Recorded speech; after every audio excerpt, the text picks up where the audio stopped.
మిత్రమా,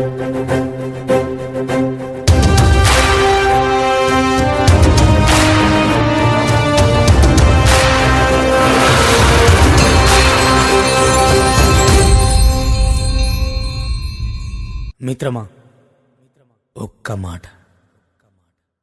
అమ్మ, నాన్న, అక్క, చెల్లె, అన్న, తమ్ముడు అన్నీ మన రక్త సంబంధాలు. ఇవిగాక మన ఇష్టాలను, మన కష్టాలను పంచుకునేది స్నేహితులు మాత్రమే. ఆ స్నేహితులనిచ్చే ఆలయం ఈ బడి. ఇది ఒక్క బడి కాదు నేస్తమా, మన కన్న తల్లి ఒడి. మనకు అన్నమిచ్చే మడి, మనకు జ్ఞానమిచ్చే గుడి, మన తలరాతల తడి. కనుకే ఆ ప్రేమ తడితో మీకు అందిస్తున్న ఈ పాట. గ్రామ సర్పంచ్ గారు కేతురు ధర్మతేజ గారు, మాజీ సర్పంచ్ గోపాల్ గారు, గ్రామ ఏఏపిసి చైర్మన్, పాఠశాల ఏఏపీ చైర్పర్సన్ వరలక్ష్మి గారు, గ్రామ పెద్దలు వెంకటరాములు గారు, ఎల్లగౌడ్ గారు, పేరెంట్స్, తర్వాత ప్రైమరీ పాఠశాల ఉపాధ్యాయ బృందం, ఇక్కడికి విచ్చేసిన గ్రామ పెద్దలు, విద్యార్థులు అందరికీ కూడా పేరు పేరున నమస్కారాలు.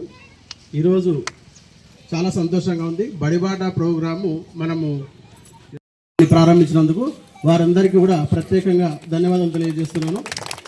మీ సహకారం ఇట్లే ఉంటే పాఠశాల అభివృద్ధి చెందుతుంది, గ్రామం అభివృద్ధి చెందుతుంది. ముఖ్యంగా నేను రెండే విషయాలు చెప్తా, ఎక్కువ టైం వేస్ట్ చేయను. విద్యార్థులకు కానీ గ్రామ పెద్దలకు కానీ మనము పాఠశాలలో ప్రభుత్వం ఏం చేస్తుంది, మేమేం చేస్తున్నాం అనేది ఒక 2 నిమిషాలు చెప్తాను. ప్రభుత్వము విద్యార్థుల కోసము బుక్కులు ఇస్తుంది, యూనిఫామ్స్ ఇస్తుంది, స్కాలర్షిప్స్ ఇస్తుంది, మధ్యాహ్నం భోజనం పెడుతుంది.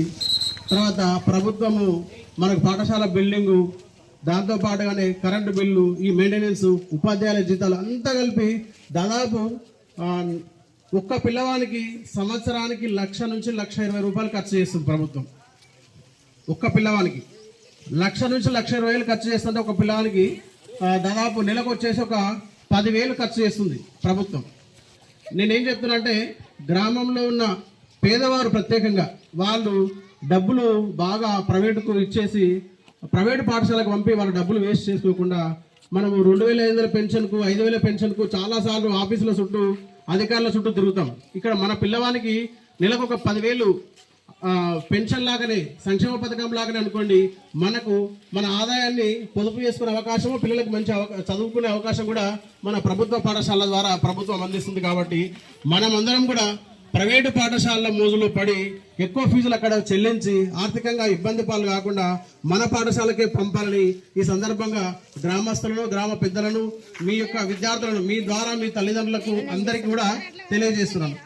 తర్వాత చదువు విషయానికి వస్తే మనము మన పాఠశాలలో, ఉన్నత పాఠశాలలో ఈ సంవత్సరము 6వ తరగతి నుంచి 9వ తరగతి వరకు ఇంగ్లీష్ మీడియం ఉంది.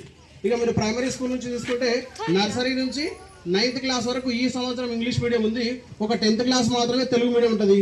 కాబట్టి ప్రైవేటు పాఠశాల లాగానే ఇంగ్లీష్ మీడియంలో మనం బోధిస్తున్నాము. తర్వాత కమ్యూనికేషన్ స్కిల్స్ డెవలప్ చేయడానికి స్పోకెన్ ఇంగ్లీష్ క్లాసులు పెడుతున్నాము. పిల్లల్ని ఒక 2 సంవత్సరాల నుంచి మేము ప్రత్యేక శ్రద్ధ తీసుకొని మ్యాథ్స్లో, ఇంగ్లీష్లో ఖచ్చితంగా వాళ్ళ యొక్క ఆల్రౌండ్ డెవలప్మెంట్ కోసం మేము పనిచేస్తూ ఉన్నాము. అది దానికి ప్రూఫ్ ఏంటి అంటే మన విద్యార్థులే, మన పాఠశాలలో చదువుతున్న విద్యార్థులను మీరు అప్పుడప్పుడు కలిసి టెస్ట్ చేయండి. ఏం రాస్తున్నారు నోట్స్. సమాజంలో మేధావులుగా, గ్రామ పెద్దలుగా అందరూ కూడా మీరు మేము అందరం కలిసి పనిచేద్దాం. ఇంకా మా లోపల చిన్న చిన్న లోపాలు ఏమైనా మేము సరి చేసుకుంటాము. మన పాఠశాలలో, మన గ్రామం అధ్యాపకులే లేకుంటే ఈ వ్యవస్థ చీకటి పాలయ్యా.